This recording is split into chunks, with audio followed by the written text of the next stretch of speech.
नमस्कार मंडळी, वऱ्हाडी तडका चव जिभेला आनंद पोटाला या माझ्या यूट्यूब चॅनलमध्ये आपले खूप खूप स्वागत करते। आज आपण बघणार आहोत श्रावण सोमवार उपवास स्पेशल साबुदाणा वडा। आपण असा साबुदाणा वडा बनवतोय जो अजिबात तेलकट न होता कुरकुरीत, खमंग आणि चविष्ट होतो। आपण नेहमीच उकडलेल्या बटाट्यापासून साबुदाणा वडा बनवतो, परंतु आज आपण बटाटा न उकडता झटपट बनणारा खुसखुशीत कुरकुरीत असा साबुदाणा वडा बनवतो। तर चॅनलला लाईक, शेअर आणि सबस्क्राईब करा। तर आता इथे रेसिपीकडे वळूया। तर इथे मी साबुदाणा घेतलेला आहे, तो 2-3 तास मी पाण्यामध्ये भिजत घातलेला होता। तर मस्तपैकी साबुदाणा भिजून झालेला आहे, बघू शकता बोटाने दाबला की तो असा नरम आहे, मऊ झालेला आहे। तर एका परातीमध्ये काढून घेते। तर साबुदाण्यामध्ये आपल्याला इथे दाण्याचं कूट टाकून घ्यायचं आहे। तर आता बटाटा न उकडता आपल्याला साबुदाणा वडा बनवायचा आहे, तर आपल्याला कच्चा बटाटा इथे किसून घ्यायचा आहे। कच्चा बटाटा वापरते मी। इथे जिरे टाकलेलं आहे, तुम्ही उपवासाला चालत असाल तर खाऊ शकता, अन्यथा स्किप सुद्धा करू शकता। तर त्यामुळे मध्ये मी हिरवी मिरची सुद्धा कापून टाकलेली आहे। तर मस्तपैकी एकजीव करून घेऊया। तुम्हाला इथे लाल मिरची पावडर वापरायची असेल तर तुम्ही वापरू शकता। चवीनुसार मीठ टाकून घेतलेलं आहे। मस्तपैकी हाताने भिजून घेऊया। तर इथे तोपर्यंत आपल्याला गॅसवर कढई ठेवून तेल गरम होण्यासाठी ठेवून घ्यायचं आहे। तर आपल्याला याचे गोलगोल असे छोटे छोटे वडे तयार करून घ्यायचे आहेत।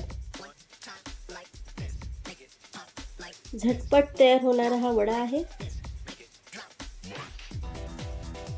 तर याच प्रकारे मी सगळे वडे बनवून घेते।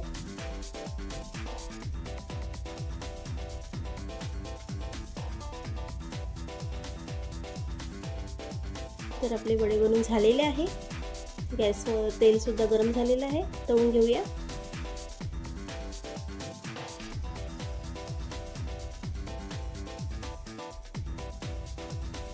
मस्तपैकी वडे तयार आहे। आता तेल सुद्धा गरम झालेलं आहे आपलं।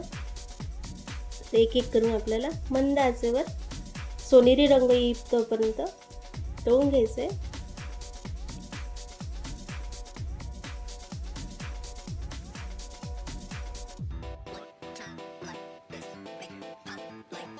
तर आता वडा काढून घेऊया। दोन्ही बाजूने छान तळून झालेला आहे।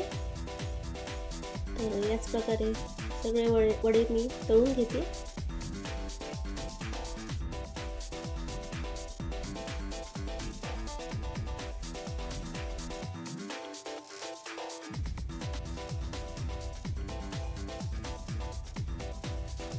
तर मस्तपैकी असे गरमागरम वडे तयार आहे आपले।